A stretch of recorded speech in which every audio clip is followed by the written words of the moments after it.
Latest episode দেখুন একদম add free.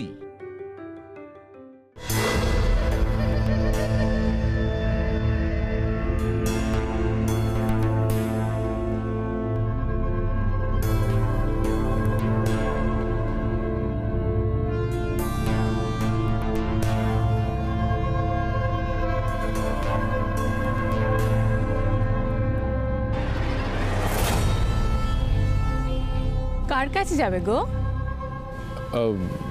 Julie কোথায়? জুলির কাছে যাব।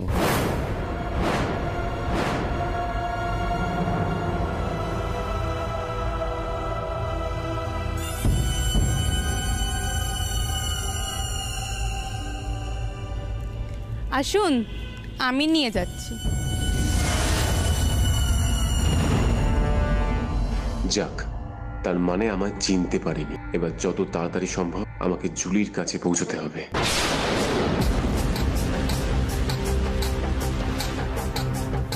কি হলো, কি ভাবছেন? চলুন। বলছি আপনি ঘরটা বলে দিন, আমি চলে যাচ্ছি। সামনে যাবেন।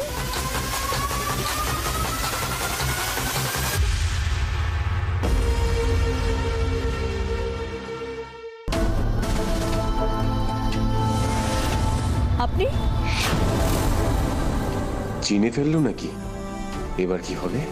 দেখুন, আমার একটু তাড়া আছে, যা বলা তাড়াতাড়ি বলুন। মনে হচ্ছে চিনতে পারিনি।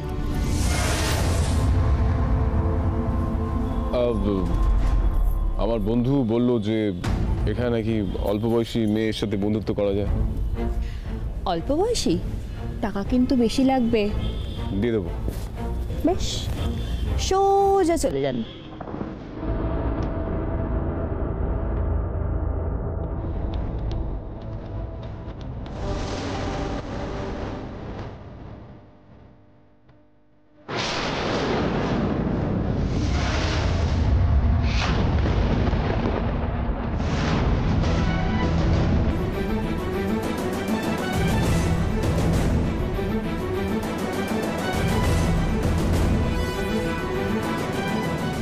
মিতুল? মিতুল? কে মিতুল? আমি কোনো মিতুলকে চিনি না। আমার নাম মোহিনী। মিতুল, সময় নষ্ট করার সময় নেই, চলুন পালাতে হবে। সাহস তো কম নয় আপনার। এখান থেকে আমাকে নিয়ে পালানোর জন্য আপনি এসেছেন? জুলি দিদি সে কথা জানে? মিতুল, আপনি কি কথা? জুলি দিদি! মিতুল, জুলি দিদি! কি দিকে আসো? কে কোথায় আছো তোমরা? এসো। আমার হাত ছাড়ুন। কি করছেন কি আপনি? কেন? জুলি দিদি! আপনি কেন এরকম করছেন? কে কোথায় আছো তোমরা? এক্ষুনি এসো। তুই চুপ, শান্ত। জুলি দিদি, আমাকে এই লোকটা বিরক্ত করছে। এখান থেকে নিয়ে পালানোর কথা বলছে। আমি চিনি না এই লোকটাকে। আপনি আমাকে চেনেন না? কেন এসব কথা বলছেন? হ্যাঁ বলুন একবার। ওরা আপনাকে ভয় দেখিয়েছে? হ্যাঁ, আমি এসেছি আপনাকে নিতে। চলুন দেখি কে আটকায়। এই লোকটাকে এখান থেকে ঘাড় ধাক্কা দিয়ে বের করে দে। আমার এখানে কোনো মেয়েকে ডিস্টার্ব করার নিয়ম নেই। যা বার করে দে। মিতুল, মিতুল প্লিজ। মিতুল, মিতুল, মিতুল আপনি চুপ করে আছেন কেন? মিতুল চল। মিতুল কিছু বলুন। চল। আপনি এইসব কথা কেন বলছেন? কেন বলছেন? জিতে পারছেন না?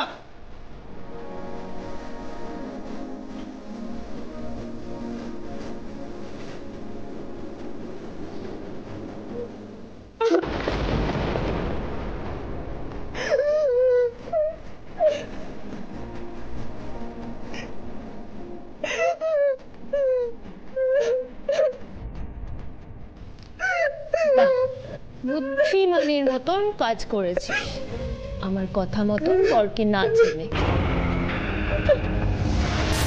না হলে তোর বরের লাশ বেরোতো এই কোঠি থেকে। বুঝতে পেরেছিস? আমি কথাটা এমনি এমনি বলিনি, আমি এটা করেও দেখাতাম।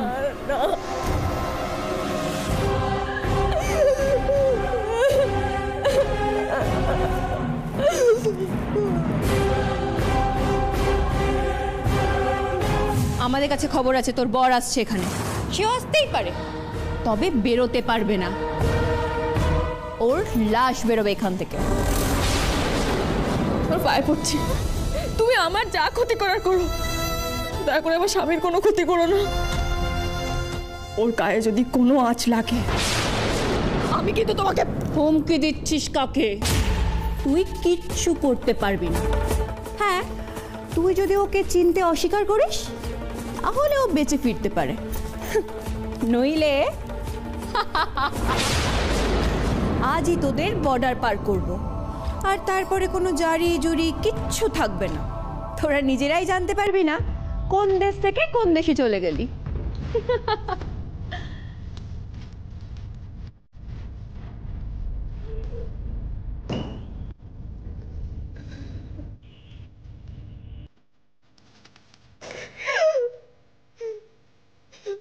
তুমি এটা কি করলে বলে বাবা?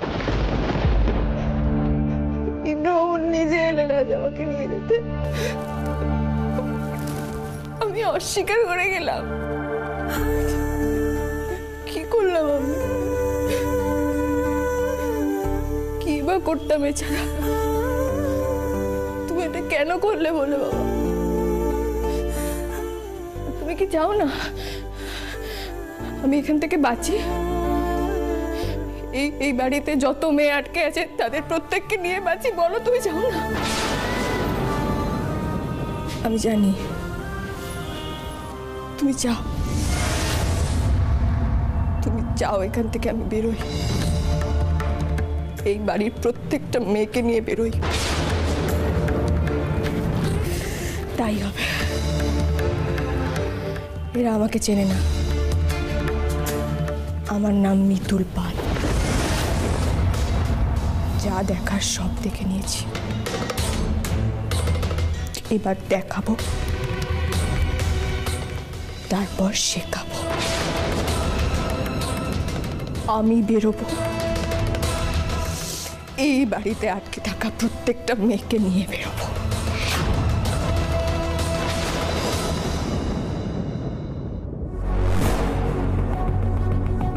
অর্ক, মিতুল আমাকে ঘাট ধাক্কা দিয়ে বার করে দিল। কত করে বোঝা না, আমার কোনো কথা শুনলো।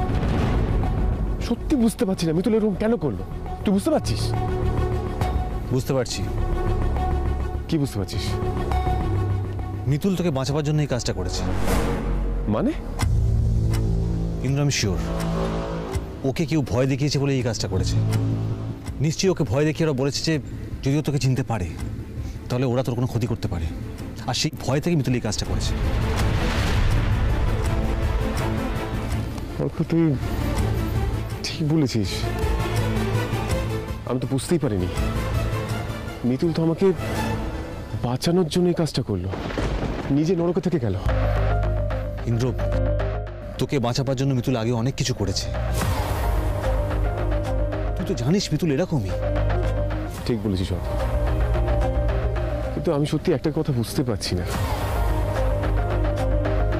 আমি যেখানে আসবো ওরা জানতো, আর জানতো বলেই মিতুলকে ভয় পাইয়েছে। কি বলছিস তুই? হ্যাঁ, একদম ঠিক বলছি। না, তুই ভাব না, আমি যে এখানে আসছি শুধু আমি আর তুই ছাড়া কেউ তো জানে না। তাহলে খবরটা কে দিয়েছে?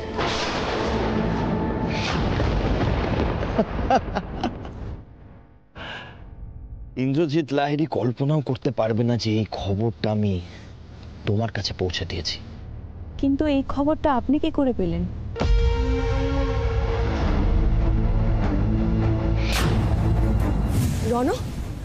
রণ, ইন্দ্রর ঘরে আড়ি পেতে আমি একটা সাংঘাতিক খবর শুনেছি। কি খবর? কি কি কি শুনেছ তুমি? বলছি, দাঁড়াও, এত উত্তেজিত হবে না, বলবো বলেই তো এসেছি। তুমি বাজে কথাগুলো শোনার না আমার একদম সময় নেই। কি শুনেছ সেটা বলো। বারে, আমাকে বাইপাস করে তো ভালোই প্ল্যানিং চলছে। তুমি আর অনুরাধা কত কিছু বড় বড় প্ল্যানিং করছো। মিতুলকে কিডন্যাপ করার মতো এত বড় একটা প্ল্যানিং আমাকে পুরোপুরি না জানিয়ে করে ফেললে তোমরা। এত বড় বড় ডিসিশন নিচ্ছ, এই খবরটুকু নিশ্চয়ই নিজেরাই নিয়ে নিতে পারবে। তুমি কি আমাদের কোনোভাবে থ্রেট দিচ্ছ সিমি? না না, থ্রেট কেন দেব আমি? আমি শুধু এইটুকুই বলতে এসেছি যে সব কিছুতেই আমাকেও একটু জানিও, তাই না রণ? তোমরা যেমন মিতুলের ক্ষতি চাও, আমিও তো চাই। তো আমাকে বাইপাস করে আর কিছু করার চেষ্টা করো না। আমরা তিনজনই একটা টিম। ওকে, ডান। রণ, এবার বলো খবরটা সিমি।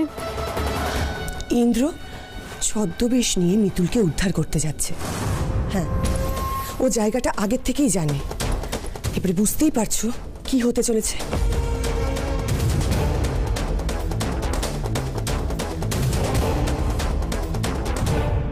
এই মিতুল আমাকে অনেক দিন ধরে নাচিয়েছে, কিন্তু এইবার ওর টানা কেটে ফেলার সময় এসেছে।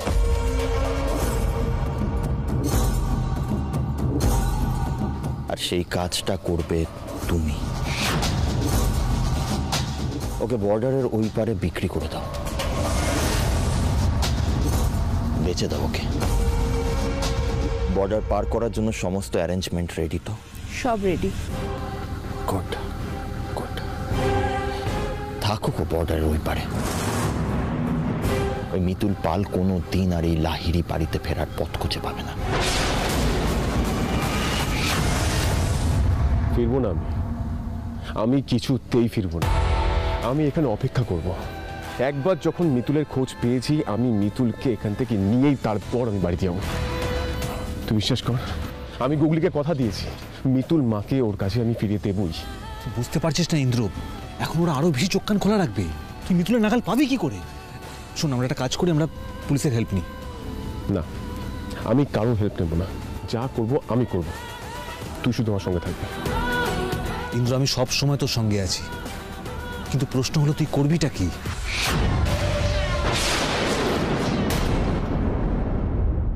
কি আবার করব? কালকে গাড়িটা মেয়েগুলোকে নিয়ে রওনা দিয়ে দেবে, আর বর্ডার থেকে লোকও চলে আসবে। টাকাটা গুনে নিয়ে হ্যান্ড ওভার করে দেবো। Good job Julie, good job. But আমিও তোমার সঙ্গে থাকবো। কিন্তু আপনি কেন যাবেন? এই কাজটা তো আমি একাই করে নিতে পারতাম। জুলি, আমি জানি তুমি এই কাজটা একা করে নিতে পারতে। আমার তোমার এফিসিয়েন্সি নিয়ে কোনো ডাউট নেই, কিন্তু তুমি যাকে কাল বর্ডার পার করাতে যাচ্ছ, সেই মিতুল পালকে কিন্তু তুমি চেনো না। আমার বহু সাকসেসফুল প্ল্যান একদম ভেস্তে দিয়েছে। তার উপরে এবার যোগ দিয়েছে ওই ইন্দ্রজিৎ লাহিড়ী ওর সাথে। তাই এই কাজটায় আমাকে থাকতেই হবে। ওই মিতুল পাল যতক্ষণ না বর্ডার পার করছে, ততক্ষণ আমি তোমাদের সঙ্গে থাকবো। ওর শেষ আমি নিজের চোখে দেখব।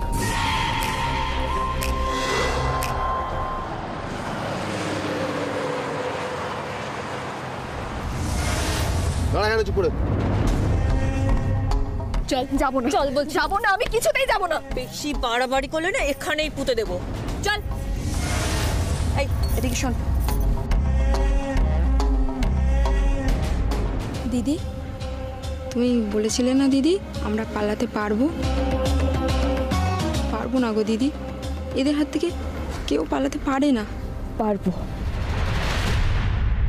ঠিক পারবো। হাল ছেড়ো না। এইভাবে মরার আগে আমরা কিছুতেই মরবো না। এই সব কটাকে তোল। চল চল চল চল চল। এই ওঠ। বলে বাবা, আমাদের সবার এত বড় ক্ষতি হতে পারে না।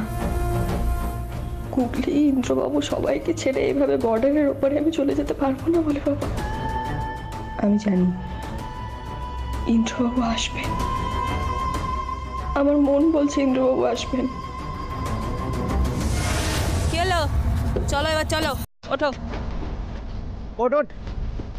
এই ড্রাইভারকে ডাক, তাড়াতাড়ি ডাক। কি? বস বস, ওখানে বস। এই বসে সব কটাকে। বস বস বস, বসে পড়।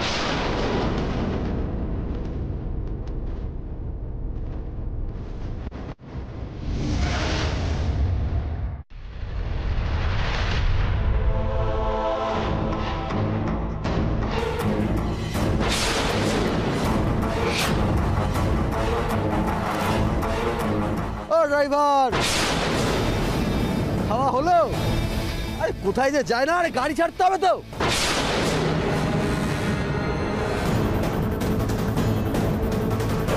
অর্ক, চল, কাজ হয়ে গেছে।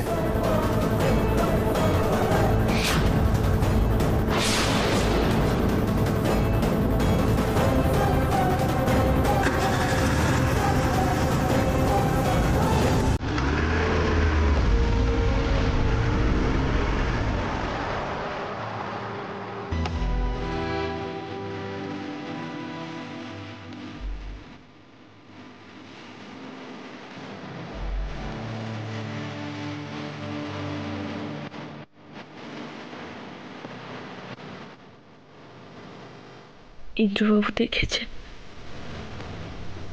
দেখেছেন আমি কি অবস্থায় আছি। বাধ্য হয়ে ওনাকে ফিরিয়ে দিতে হয়েছে। আমি জানি উনি ঠিক আসবেন। আমাকে এই অবস্থায় দেখে উনি কিছুতেই চুপ করে বসে থাকবেন না।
আর মাত্র কিছুক্ষণ তুমি এই পাড়ে আছো মিতুল, তারপরে তুমি একটা অন্য দেশের অন্য মানুষ হয়ে যাবে।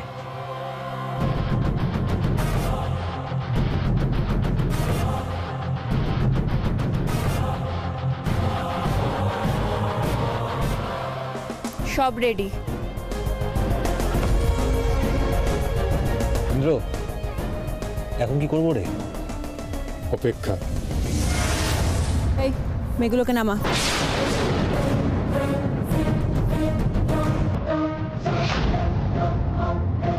সবাইকে নামা।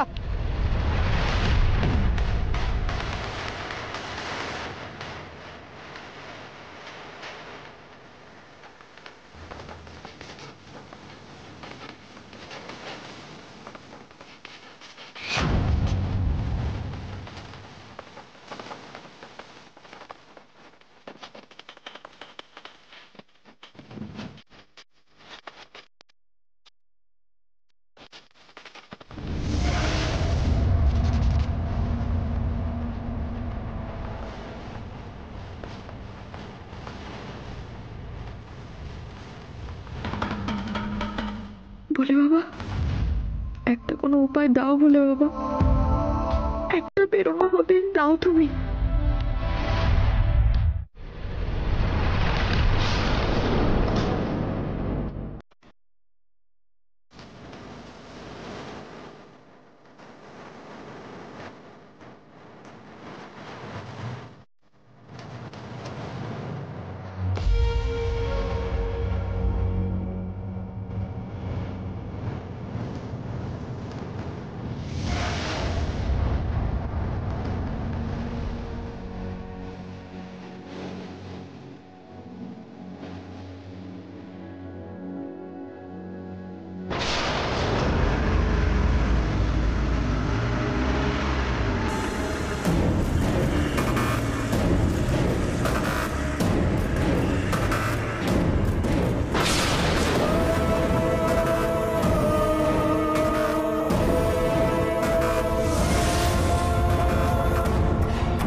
শক্তি দাও, শক্তি দাও আমায়। এত সহজে আমার স্বামী, মেয়ে, সংসার সব ফেলে আমি কিছুতেই অন্ধকারে হারিয়ে যাব না। আর এই মেয়েগুলোকেও হারিয়ে যেতে দেব না। আমি বাড়ি ফিরব, আমায় ফিরতেই হবে। আর মরতেই যদি হয় মেরে মরবো।